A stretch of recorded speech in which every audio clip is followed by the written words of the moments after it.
Hello everybody and welcome to our last Crusade, or the Rise of a New World Episode 2 anime review.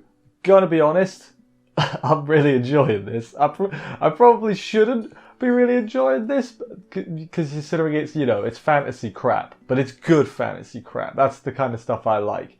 I'm enjoying this a lot, I'm gonna be honest. Maybe that's showing, maybe my trashy side's coming out a little bit there, but I'm still having a good, fun time. This episode, our leads spent more time together in a not killing each other kind of way, which is always good.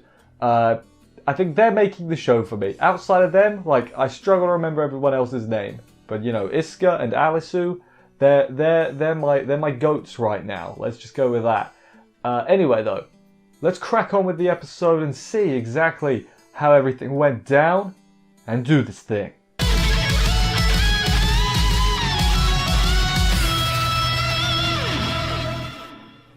For the beginning, we go back in time about a day or so. Iska is having trouble sleeping because he's thinking about Alice and how, hey, hang on a minute, we have the same opinion, basically. We don't have to be enemies. We can be allies. He's not thinking that, but, he kind of is. He's like, that was kind of weird. Next day, Captain, Lolly Big Boobs, gets him to open up a little bit more and talk, and he's like, well, I can't sleep properly, and this, that, and the other thing, and she's like, okay. It could be trauma due to your encounter with the Ice Calamity Witch, and I'm just sitting there like, that's an odd kind of trauma, it's lovesickness trauma. I get it, Iska, it's cool. But she takes him to her room to have a bit of the naughty time. No, that's not actually why they go there. Her room's full of plushies, and she's left her underwear out. Probably should have thought about that. Like, how late? No, you've not been out of your room that long. It's the early morning. You should remember you did that, Captain Lady, whose name I still don't remember because I don't think they've said it. But she's the one that gives him the opera ticket. Is basically what I'm saying. She's like, go have fun, kids these days.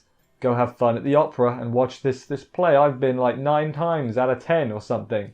So you can have my last ticket. I've never seen a play more than once. I have seen plays in London. It is. I haven't gone for a while. Well, obviously with the old, everything going on, it's a bit hard to. But maybe I'll go. Maybe I'll go when everything opens up again. Don't know what I'll see. I'll see what's on, I guess. I'm a No, I'm not. I saw Shrek the musical. That doesn't count as educated. Anyway, the important thing is Iska goes to see something that isn't Shrek the musical, which means it wasn't as good. On his way there, or I presume it was his way there, he dreams about getting his twin swords from his master Crow, who we only learn his name because he talked to Iska talks to the redhead one in the car on the way there. Remember how I said I can't remember anyone's name really? Yeah, that. Then we go, of course, to the play itself. We see Iska give Alice the handkerchief, which we already knew from last week's episode. We have the alternate point of view, I guess. They see it's each other. What a surprise. There's no conflict though, because there's no conflict allowed in the neutral city. If you start conflict in the neutral city, basically I guess neutral city joins the other side. So if she had attacked him, they would have joined the Empire. It's sort of how they were phrasing it. Obviously it's not quite that simple, but I'm simplifying it a lot right there. So they separate without incident. It's quite funny. She was all like, I knew I thought something was up, and then he was like, no you didn't, you were just crying at the play. And she's like, oh, I was not crying, I was sweating from the eyes, which is always a good excuse. That is a real thing. You can sweat from the eyes, by the way. She wasn't doing that, but on really hot days, it's just like, it's happened.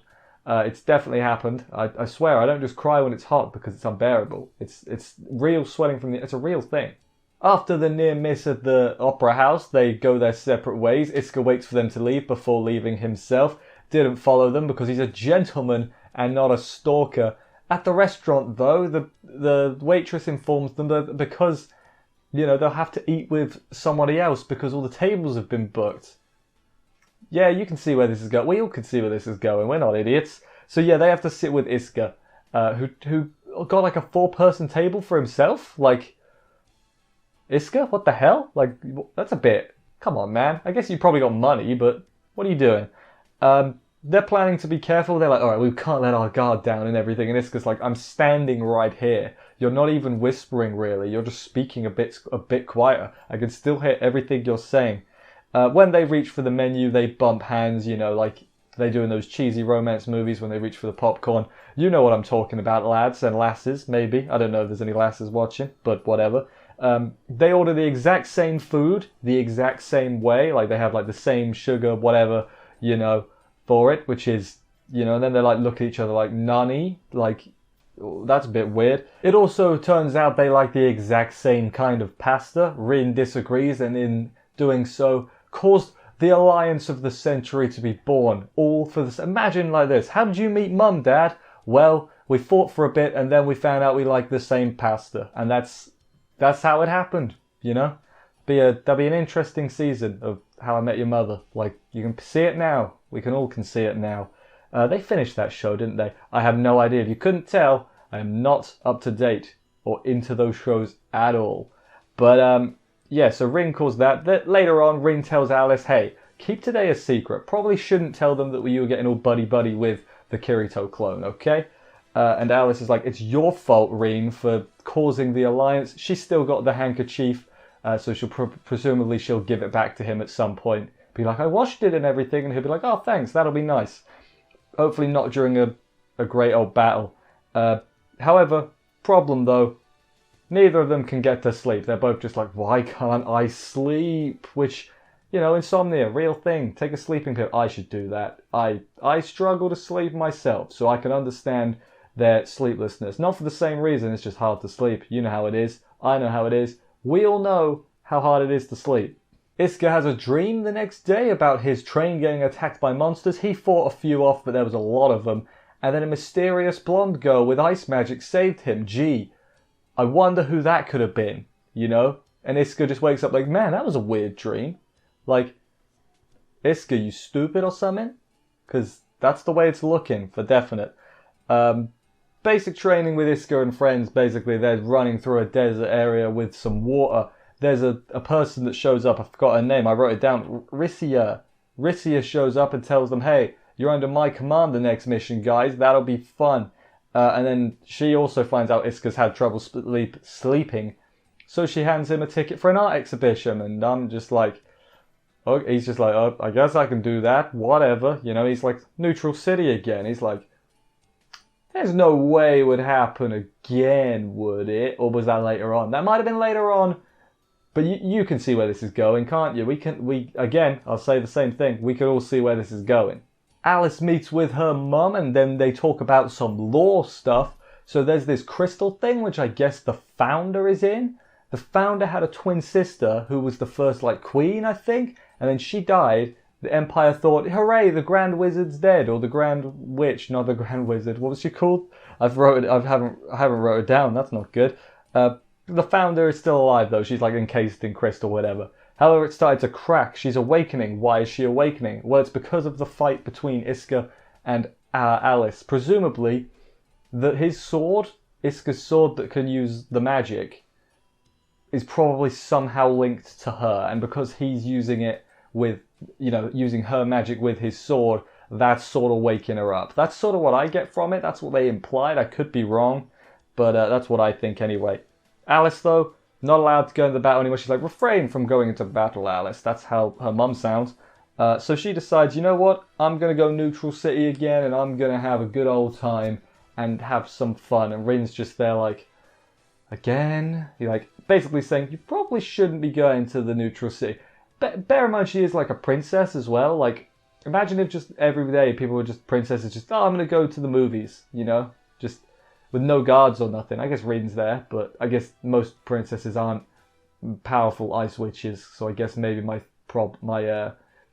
statement's a bit invalid, but hey, worth mentioning.